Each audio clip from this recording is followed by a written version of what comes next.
This is going to be an overview of cell respiration and photosynthesis. It's been summarized, so there are other steps that I'm not including, but for the purposes of just showing how energy is passed through ecosystems, I'm giving you this summary. Okay, so remember, matter can be recycled in an ecosystem, but energy only flows through ecosystems. So we start with the sun. This is going to be our ultimate energy source. And the sun, remember, is producing these different wavelengths of light. And light contains energy. If you recall from chemistry, you've got like X-rays and gamma rays, and then there's the visible light spectrum. So here's our visible spectrum, and you can see that there's different wavelengths of light, and again, these contain different amounts of energy. Now, pigment molecules, which are found in our leaves here, and they're actually found in the chloroplast. So those pigment molecules, they actually have the ability to absorb the energy from the light, and that's actually the definition of a pigment. A pigment is a light-absorbing molecule. And the pigment molecules are here in this part of the chloroplast called the thylakoid, or the thylakoid membrane actually is where we find those pigment molecules. Now, the most important of those pigment molecules, as far as our class is concerned, is going to be chlorophyll. If you go to the PowerPoint, you're going to see that there's actually two types of chlorophyll and some other pigments, but we're summarizing here, and we're just going to say that chlorophyll is the really important one. And what chlorophyll can do is when the right frequency of light hits that chlorophyll molecule, the electrons from the chlorophyll can get so excited that they actually will leave the chlorophyll, and they're going to go down an electron transport chain, and that's going to generate ATP. And while we're on that topic of chlorophyll and other pigments absorbing light energy, the color of light that you see is actually the light that's being reflected. And so the reason why plants are green is because that's the color of light that's basically being reflected back at us, meaning chlorophyll cannot absorb green light. And that's going to be extremely important because if you were to grow a plant, for example, in green light, it would die. It would be just like keeping it in the dark because that's not a frequency of light that chlorophyll will absorb and get its electrons excited. It can only get those electrons excited from specific frequencies of light. And here's a picture that kind of illustrates this. You'll see there the wavelengths of light. And here's, 400, 700, and notice over here in the middle, in the green to yellow range, you'll see that chlorophyll, both of the chlorophylls and another pigment called carotenoids, they can't absorb from here. What they absorb best would be on this end, those blues and those reds. And something I've seen on the AP exam is where they'll actually give you, they'll say, let's say you have some kind of a purple bacteria, and they'll ask you, what would the spectrum look like for that bacteria? And the point is, if you're seeing purple, then purple would be something that's not being absorbed, and so the spectrum would look something like this, where it would be low over here maybe at the purple end and maybe higher in that green to yellow range, because that would be the pigments that were being absorbed. So they want you to make the connection that the color you see would be something that's being reflected, and therefore the pigment molecules are unable to use that wavelength of light for energy. So now that you've got an overview of how pigments have the ability to absorb energy, let's talk about what plants do with that energy from the sun. So photosynthesis, photo means light, and we're talking about synthesizing sugars from light. And so what photosynthesis basically is where the plants are going to take the energy from the sunlight, and then they're going to take raw materials, which you can see here, carbon dioxide and water, and the energy from light is going to allow us to build sugar, glucose, from the carbon dioxide and water. Now, one thing you should know is that we want to look at this. You'll notice in here that it's color-coded. What I want you to understand is that what's happening here is actually a redox reaction. So remember, oxidation is a loss in an oil, oxidation is a loss, and in chemistry you're going to learn it's a loss of electrons, but in our case I told you that in biology what we're going to do is we're going to look for where the hydrogens go, because remember a hydrogen is nothing but one proton and one electron. So rather than seeing charges change, what we're actually going to see, we're just going to follow the hydrogens. Wherever the hydrogen goes, that's where the electron's going to go. So oxidation is the loss of an electron, and reduction is the gain of an electron, or in our case, a hydrogen. And you may recall we said that one of the ways that you remember this is oil rig. Oxidation is loss, reduction is gain. So now if we look at our formula here, what we see is carbon dioxide over here is going to become, it's currently oxidized, there's no hydrogen on it, and it's going to become reduced. It's going to pick up hydrogen. So this is reduction. Now when one thing gets reduced, the other thing gets oxidized. And so notice here's our water, and our water is currently reduced. It's got the hydrogen on it, and it is going to lose that, and it's going to become oxidized. So here's our oxidation. So what's really happening overall is, in photosynthesis, is a redox reaction. We're basically reducing carbon dioxide. I know this isn't balanced, but so the carbon dioxide is going to pick up the hydrogens from the water. Now the reason I point this out to you is because a very common question that they'll ask you on the AP exam, they may pick one of these oxygens like this one, and they may say, in photosynthesis, where does the oxygen from the carbon dioxide end up? And if you notice, really, there's two options for your answers here. You could say that it ends up here in glucose, or it ends up here as the oxygen that's released as a waste product. If you remember it as a redox reaction, that this is going to become reduced, then it's pretty easy to remember that the oxygen here on the carbon dioxide stays with the carbon. And this is, like I said, this is a common thing they'll ask you on the AP exam. We're going to talk right now about what happens to the water and why this is the oxygen that's going to end up getting released into the atmosphere. But remember, if you see this as a redox reaction, and remember that this oxygen and this carbon stay together, all that's really happening is that this is picking up a hydrogen. It'll help you to remember that the oxygen from the carbon dioxide ends up in the glucose, and the oxygen from the water is the one that's going to end up as the molecular oxygen that's going to be released. Photosynthesis can be divided into two stages: the light reactions and the dark reactions. And the dark reactions also are called the light independent reactions, which is really important. It's actually a much more common name because the dark reactions don't occur in the dark. They just don't directly require light. So light independent reactions, or you're also going to hear them called the Calvin cycle because of the person that discovered it. So the light reactions are going to be our energy capturing reactions. They're going to be the ones that are actually going to pick up the energy from the sunlight, and they're going to basically build ATP. Remember, ATP is an energy carrier molecule. It doesn't store energy long term, but it can capture it temporarily and then carry it to an endergonic reaction. So the light reactions are going to actually capture the sunlight's energy temporarily, and then they're going to transfer that energy to the dark reactions that are actually going to do the building of the sugar. So we're going to capture the energy, and then we're going to use the energy that was captured to run the endergonic reaction of building sugar. So for our light reactions, a couple of things you should note. What's going to happen is the sunlight's going to come down. It's going to hit that chlorophyll in the thylakoid membrane, and electrons are going to get excited.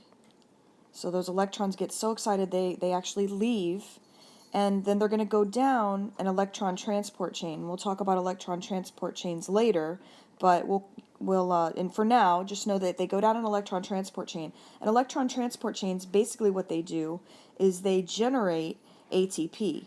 They use the power of the electrons to generate ATP. So this is going to build ATP.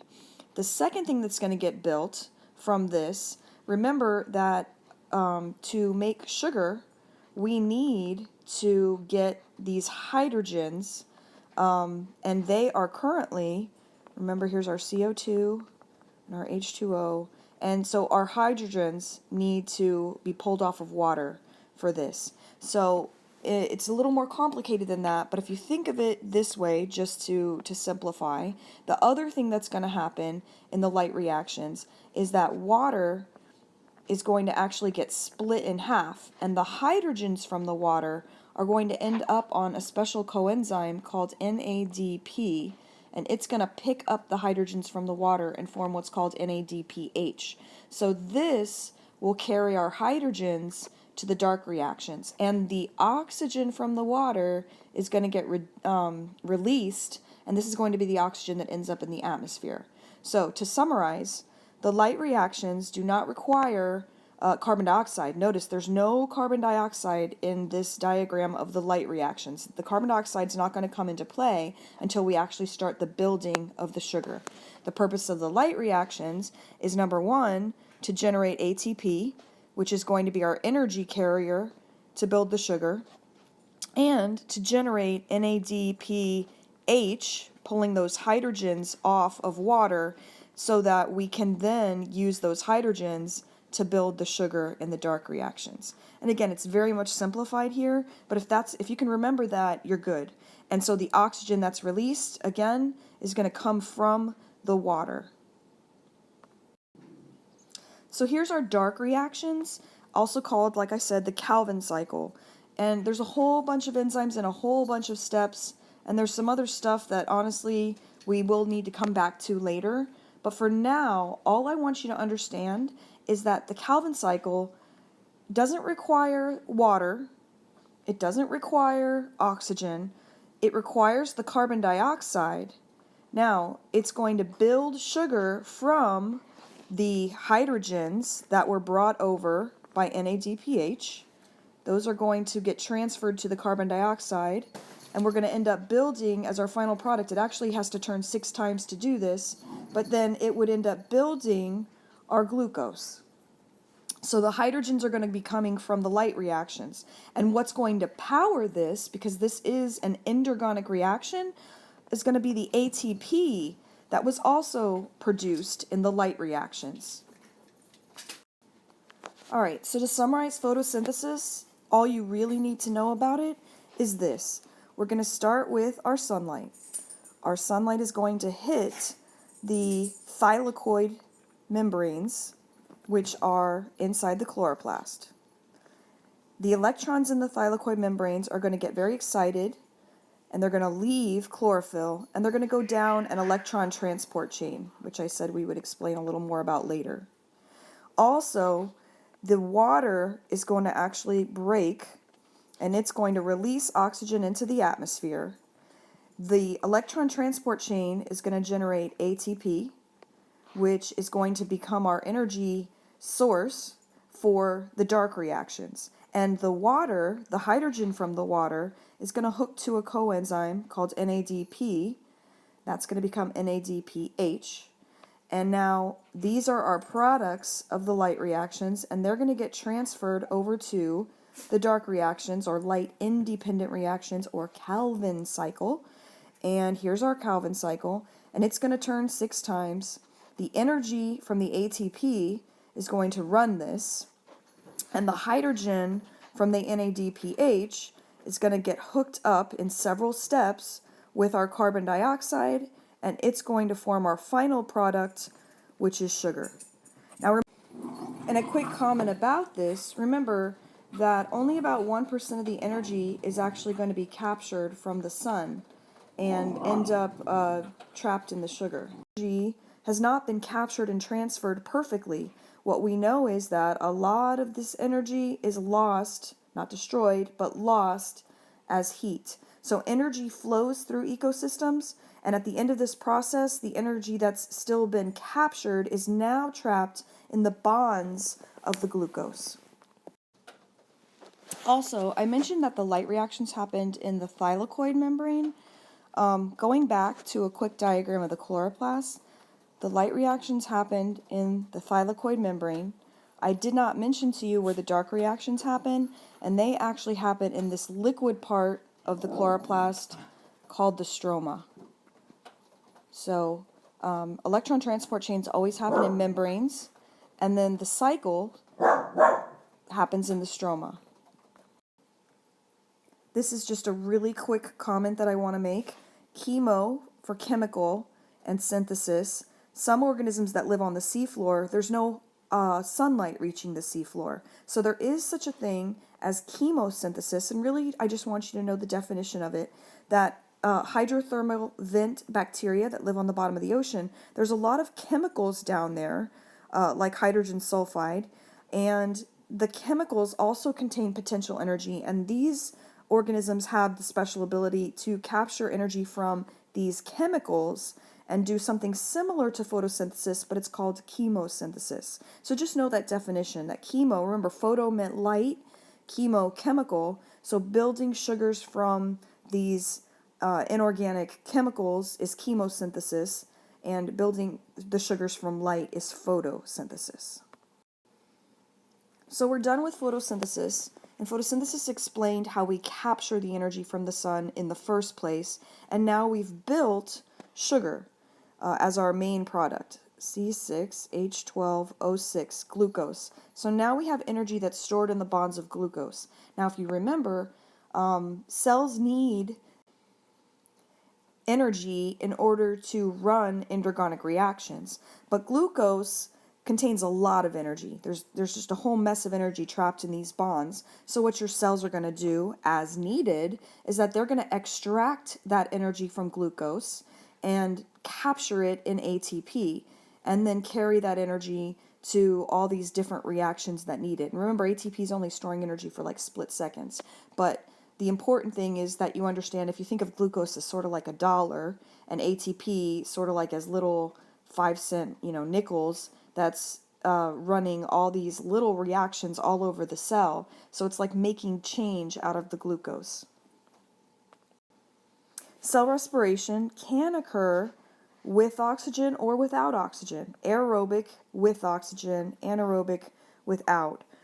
We run cell respiration in our cells aerobically, usually, because anaerobic respiration, we can't make enough ATP to sustain ourselves for very long. Plus, we make lactic acid, which is a toxic waste product. So most organisms run aerobic respiration. They require oxygen at some portions in order to fully extract the energy from ATP. Another quick comment, we can use fats and proteins to generate ATP as well. All of these contain energy in their bonds. But usually when we learn about cell respiration, we learn about glucose being used as the main source, because that is our main energy source, glucose. But we also store that as glycogen. We also have energy in fats and proteins, and we can extract energy from any of those things if we need to.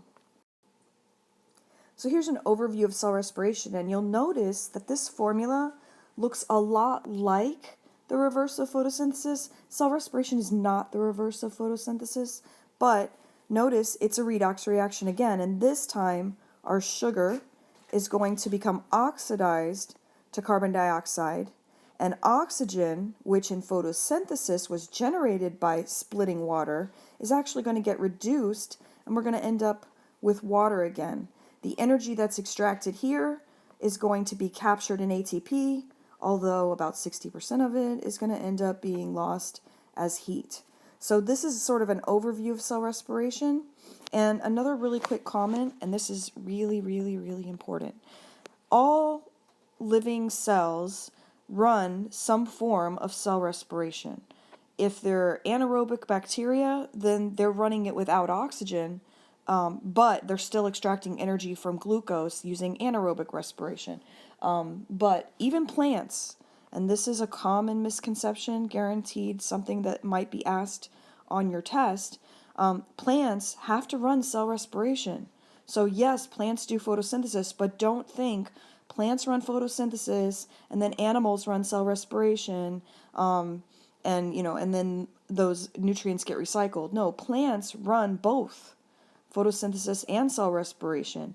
They have mitochondria, just like fungus cells have mitochondria and protist cells have mitochondria. All of these organisms run cell respiration. The only benefit that plants have is that they've already got the sugar available to them because they were able to capture the energy in the sugar. We have to ingest our sugar or get our nutrients somewhere. Plants have already captured the energy themselves, but they're still doing cell respiration. So please remember that it's not plants do photosynthesis and animals do cell respiration. Plants are doing both. All organisms are running some form of cell respiration because all organisms metabolize. It's a characteristic of living things. So this is the part of the information that may be a little more difficult because photosynthesis, what you need to know right now, was pretty straightforward. So in cell respiration and in photosynthesis, there's these coenzymes that are involved. In photosynthesis, if you recall, the coenzyme was NADP, and it picked up hydrogen and became NADPH. And in photosynthesis, that hydrogen was then carried over to the dark reactions to build sugar. Now in cell respiration, we also have these organic compounds called NAD and FAD. And what's going to happen throughout cell respiration is that these are going to be picking up those hydrogens from glucose. So the FAD picks up hydrogens and it becomes FADH2. And NAD, it actually had a positive charge, picks up hydrogens and it becomes NADH. So slowly, as our sugar is being broken down, these hydrogens from the sugar are going to temporarily end up on these coenzymes. Later, when these coenzymes give up their hydrogens, that's going to be extremely important. That's going to be our very last step in cell respiration, which is the electron transport chain. Remember, there was also an electron transport chain in photosynthesis. But the important thing about electron transport chains is that they use that stored energy in those hydrogens and build from that ATP. And it turns out that every NADH, for example, when it goes to the electron transport chain and gives away that hydrogen, goes back to being oxidized, it actually generates enough energy to make 3 ATP. And FADH2, the other one, when it goes through the electron transport chain and gives away those hydrogens, it actually can generate, each one of those can generate 2 ATP. Numbers not important right now. Just understand that when these pick up hydrogens and become reduced, they carry energy. When they get rid of those hydrogens and go back to being oxidized, they then release that energy, and that stored energy then can be used to generate ATP. All right, so to simplify things, what an electron transport chain is, first of all, electron transport chains always happen in membranes. That's really important. An electron transport chain happens across a membrane. In photosynthesis, the electron transport chain happened in the membranes of the thylakoid, if you remember. And in cell respiration, this was our chloroplast. In cell respiration, it's going to happen here in this inner membrane of the mitochondria called the cristae.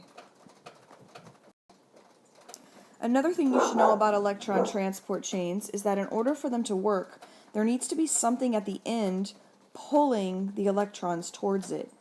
Now, in photosynthesis, NADP is pulling the electrons towards it and ends up building NADPH. In cell respiration, oxygen is going to be the one pulling electrons towards it, and it's going to build water, H2O. So there has to be something at the end pulling the electrons down the chain, and it needs to be something electronegative. Remember, electronegativity is how much something wants to hold on to electrons or pulls electrons towards it. So oxygen is very electronegative. Electrons are going to be pulled towards it, and then the hydrogens end up there. And NADP is electronegative and pulls hydrogens towards it in photosynthesis. And you'll notice this was from our PowerPoint, and it explains that electron transport chains pass electrons in a series of steps. Oxygen is what pulls the electrons down the chain, and the energy released is going to yield ATP. In photosynthesis, we were building NADPH, the hydrogen attached to NADP. This diagram kind of shows you what's happening here. Remember, NAD and FAD are the oxidized forms. They pick up hydrogens during the whole process of cell respiration, and then at the end, what we see is they get rid of their hydrogen. So you can also imagine FADH2 also doing this, and they get rid of their hydrogens, and those hydrogens get pumped into this space. This is actually called the intermembrane space. This is in the mitochondria.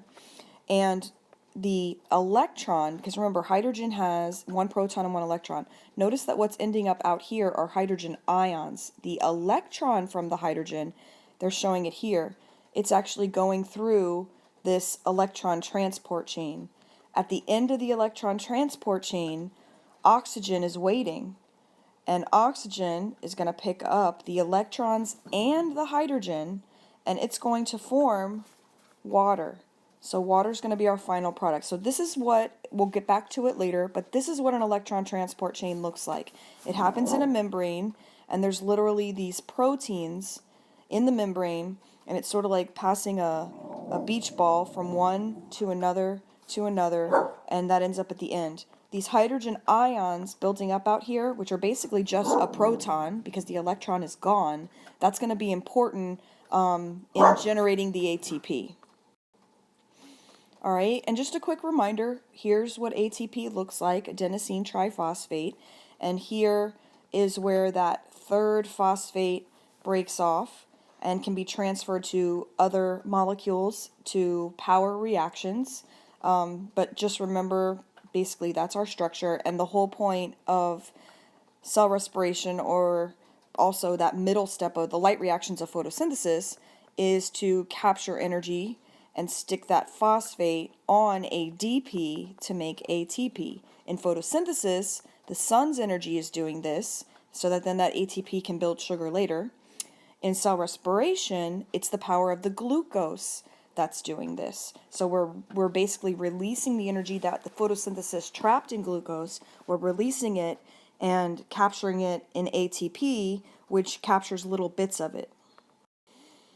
All right, so when we talk about cell respiration, we're usually talking about aerobic with oxygen, but a quick comment, ATP can be generated without oxygen. Anaerobic pathways generate ATP without oxygen. They basically happen only in the cytoplasm, so mitochondria are not required for anaerobic respiration. The only thing that really happens in anaerobic respiration is the process of glycolysis. Glyco is sugar, and lysis means to break. So sugar can be split or broken, and that's going to generate some ATP. Doesn't make a whole lot, but it does generate ATP. Aerobic pathways require oxygen. Those pathways, we start with glycolysis, but rather than ending in the cytoplasm and only extracting a little bit of energy from ATP, the products of glycolysis will go to the mitochondria where oxygen will be involved and will generate a lot more ATP. So aerobic pathways, releasing the energy from sugar using oxygen, generate a lot more ATP. Numbers not important right now, but again, about 36 ATP. Here, only about 2 ATP. So we can generate or capture a lot more of the energy from sugar when oxygen is involved. Putting a phosphate on ADP is called phosphorylation. So that just means adding a phosphate. Now there's two ways that we can add a phosphate to ADP.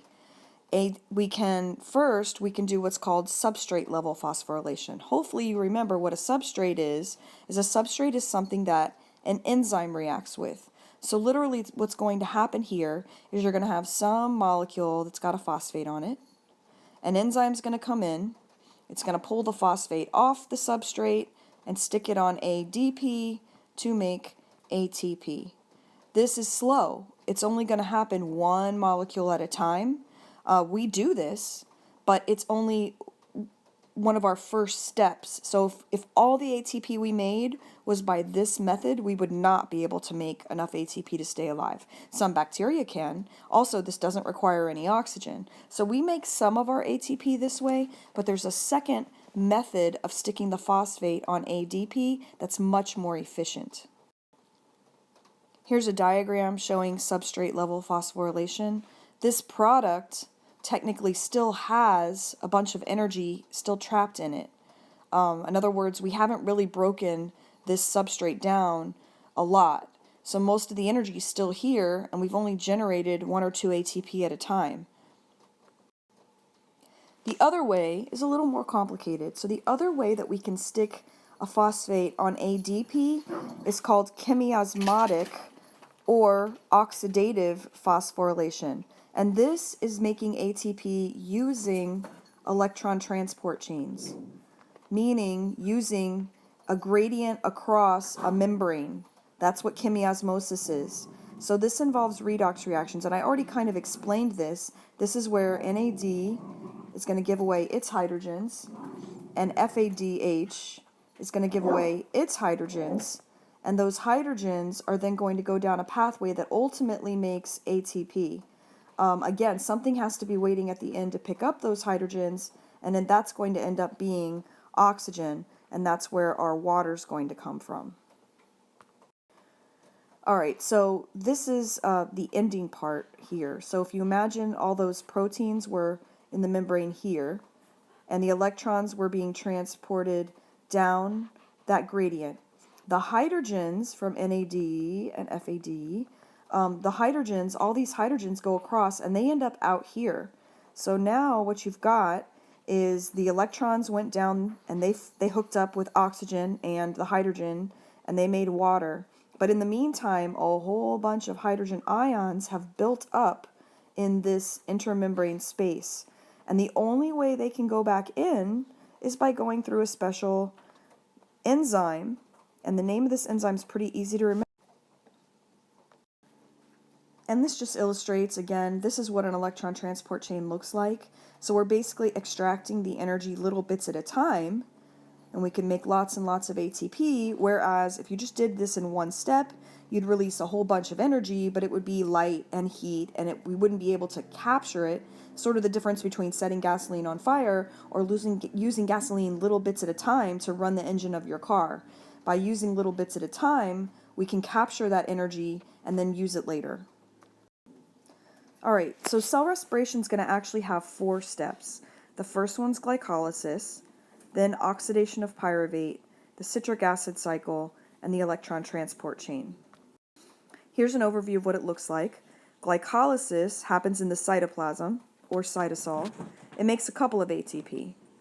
Oxidation of pyruvate, basically all the other reactions happen in the mitochondria. That oxidation of pyruvate, the citric acid cycle, and then the electron transport chain are all going to happen in the mitochondria. So this is what glycolysis looks like. Again, it just means to split sugar. Now notice this has got a whole bunch of steps. It's very complicated and it's got a whole bunch of enzymes involved. But here's the summary. Here's what you need to know. 2 ATP go in to start the process. That sort of primes the sugar. But at the end, 4 ATP come out. So we end up with a net from glycolysis of 2 ATP, which is not very much. This is only about 2% of the energy from sugar. So we're not breaking down sugar a lot in this step. But what we are doing is starting the setup for the electron transport chain later. So if we were to write this out, glucose has 6 carbons. And in glycolysis, all that's really happened is the glucose got broken into 2 3-carbon molecules, and they are called pyruvates. So don't let the word pyruvate scare you. Pyruvate's just the name of the 3-carbon sugar that was generated in glycolysis by breaking down glucose. Again, this required 2 ATP to get it started. It makes 4 ATP at the end. The other thing that it does is a coenzyme, NAD, which we talked about, it, as part of this process, 2 of these actually, end up picking up hydrogens from glucose and forming NADH. Now, glycolysis could just keep going. We could get rid of the pyruvate and we could just keep running glycolysis. You know, another glucose goes in and another glucose goes in and another glucose goes in. The problem is that NAD, we have a limited number of these. So if during glycolysis these start picking up our hydrogens, eventually you're going to get to a point, if all you did was glycolysis, that all the NADs are holding hydrogens and everything would shut down. So no matter what, whether there's oxygen or not, whether there's a mitochondria or not, at the end of glycolysis, that NADH needs to get oxidized back to NAD. We've got to get rid of those hydrogens.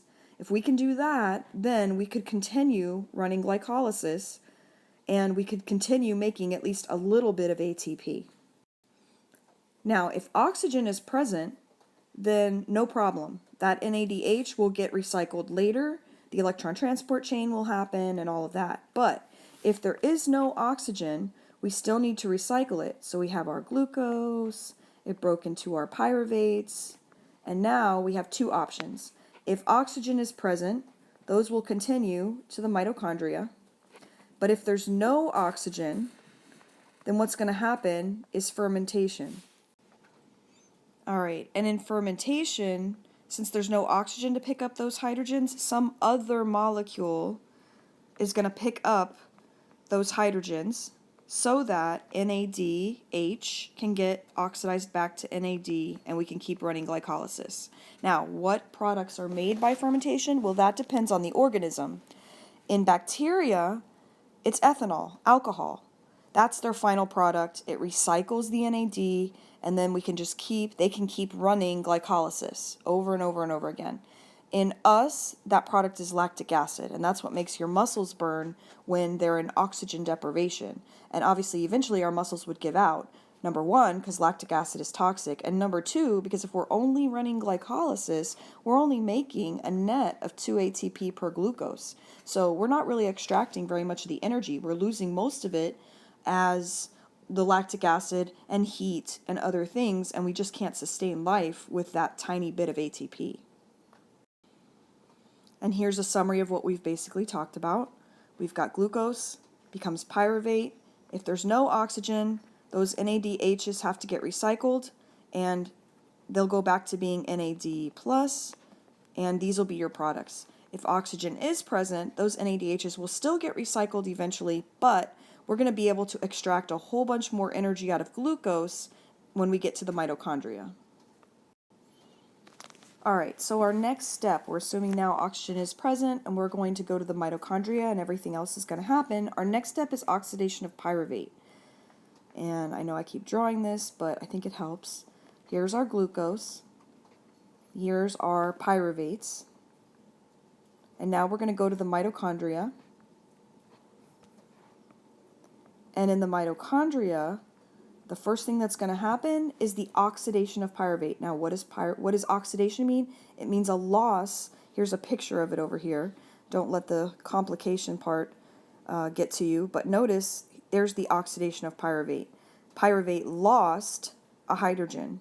It became oxidized, and an NADH made was reduced.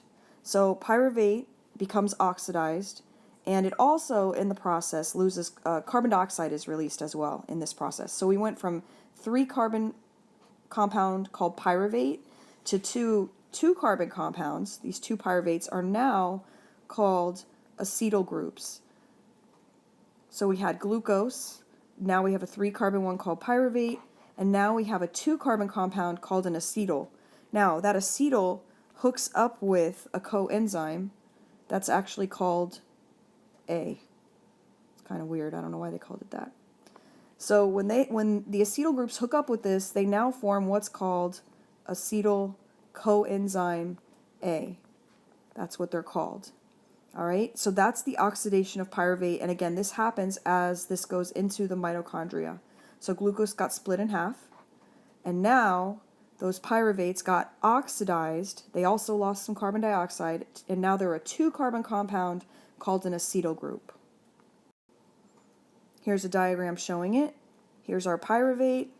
Here's the pyruvate becoming oxidized and getting rid of hydrogen. And now it's an acetyl group, only 2 carbons, and it's hooked to this coenzyme called A, so we call it acetyl coenzyme A.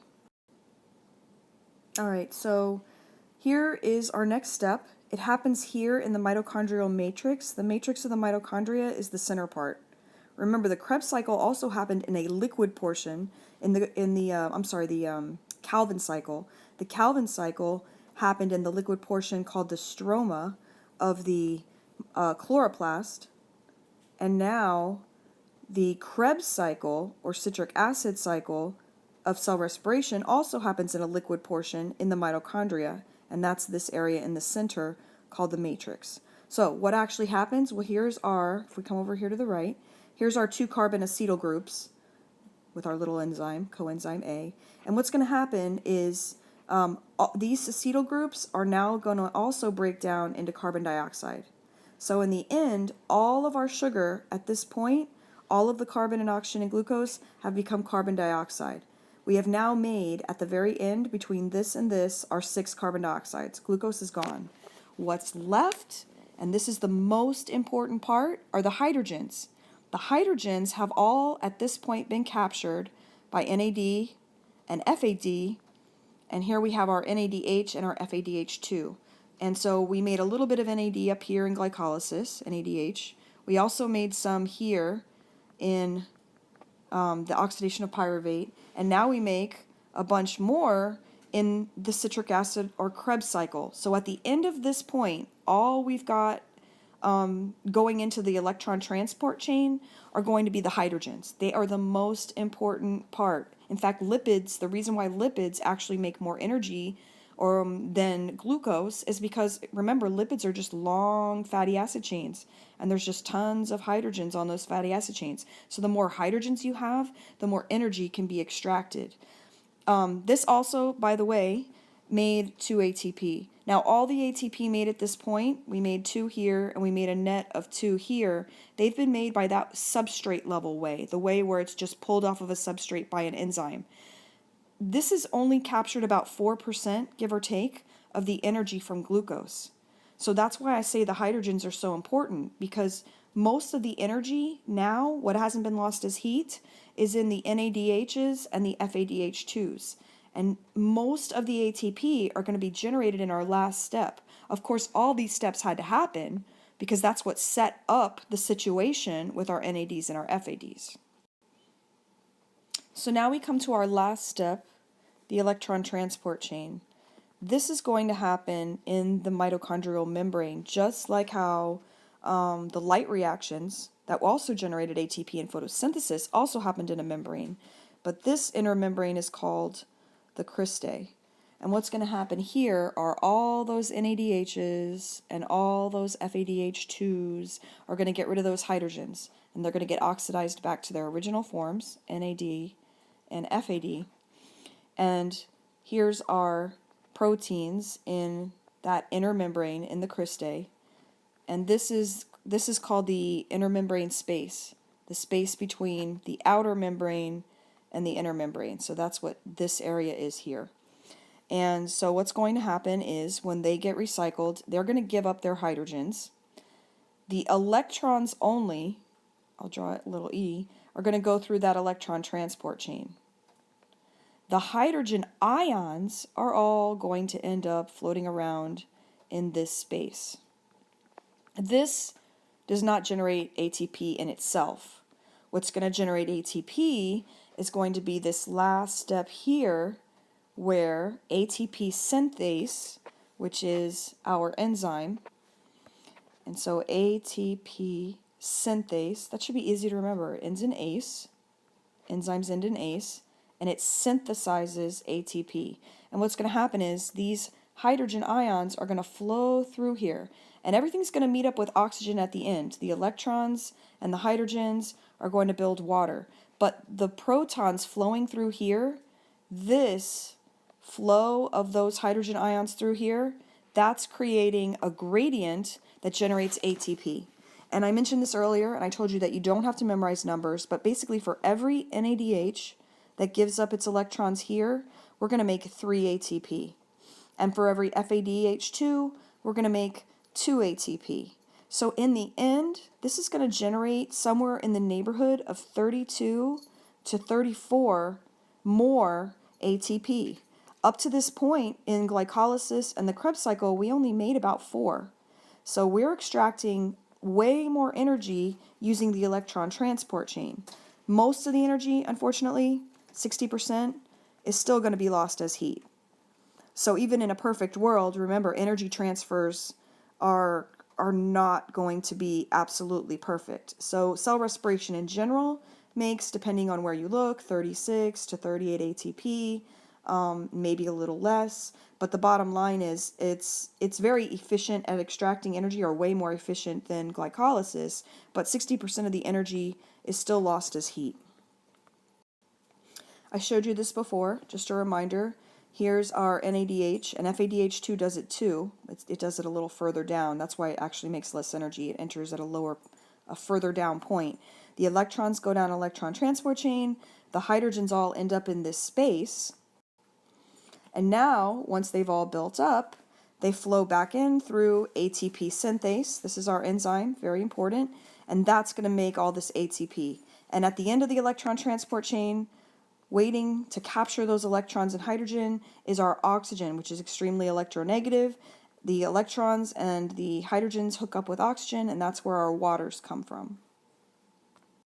All right, and this slide is actually really important because I want you to understand, remember, that energy flows. At the beginning of cell respiration, where's most of the energy?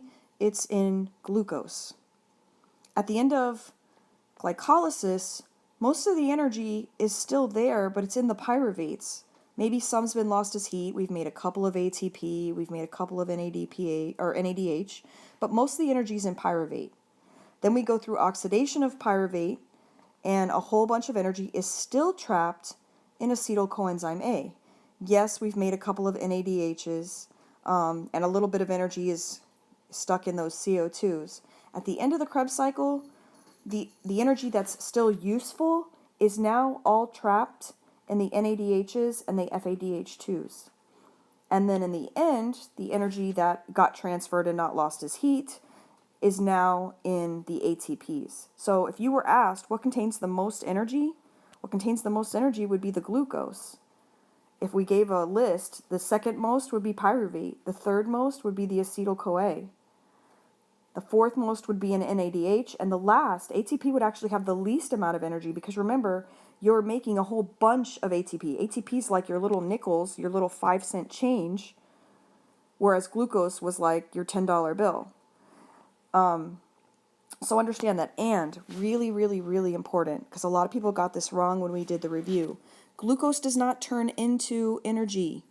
What happens to the glucose? Well, the carbon and the oxygen end up on carbon dioxide, and the hydrogens from glucose end up on water. So what happens to the glucose is that it becomes carbon dioxide and water. What happens to the energy from glucose? That gets trapped in ATP and all these things along the way. Be really careful about that. Don't confuse matter and energy. Glucose does not turn into ATP. Glucose turns into carbon dioxide and water. The energy from glucose is extracted and used to build ATP. This last little slide is just showing you that you don't have to use sugar.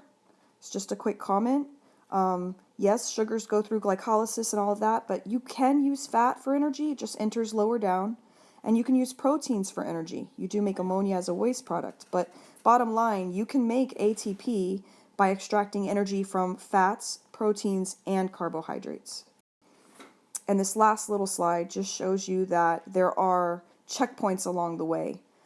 If there's already enough ATP, ATP will actually do negative feedback. It will actually go back and inhibit glycolysis, and instead you'll end up storing that energy. Maybe it'll go to be stored as glycogen, or maybe eventually this is where you generate fat to store. But the point is, if you eat a 3-pound bag of M&Ms, you're not just going to make a lot more ATP. You're still going to make the same amount. You're just going to take the rest of that energy and you're going to store it as something else, glycogen or fat. All right, so to wrap this up, this is just a really quickie summary of everything we've talked about. So we've got our sunlight, it comes in. This allows plants to do photosynthesis. Plants and animals both can then extract the energy from the sugar using cell respiration. That's sort of an overview. All along the way, the energy is also, some of it is being lost as heat. And remember, plants and animals both do cell respiration. Photosynthesis, we divided into 2 steps.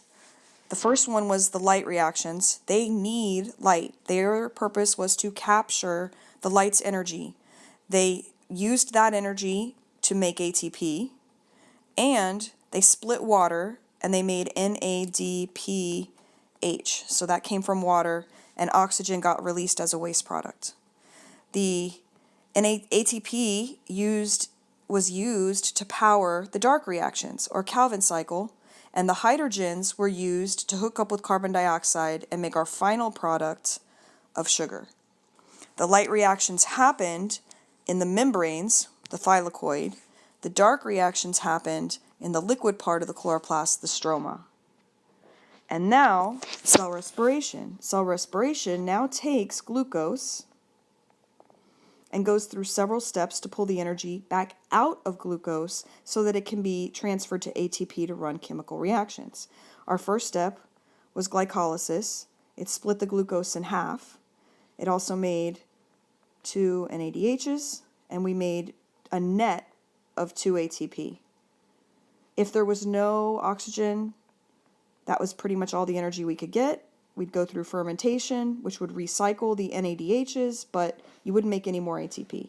You would make lactic acid, or a bacteria would make alcohol.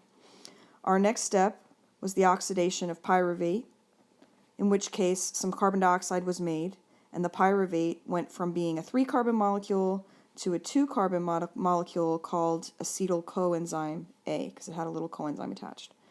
That went into the matrix of the mitochondria, where the Krebs cycle happened. At the end of the Krebs cycle, the sugar is completely gone. All the sugars become CO2. The hydrogens from the sugar, though, are now on NADH and FADH2. Those give up their hydrogens in the electron transport chain, which will now generate, using ATP synthase, an additional 32 or more ATP. And these, using an electron transport chain, used redox reactions and was called oxidative phosphorylation or chemiosmotic phosphorylation. And it involved oxygen being at the end, pulling on those hydrogens and electrons and making water. So that's pretty much a summary of everything. Remember, this has been, believe it or not, just a summary. There are more steps, particularly in photosynthesis. I left out a lot.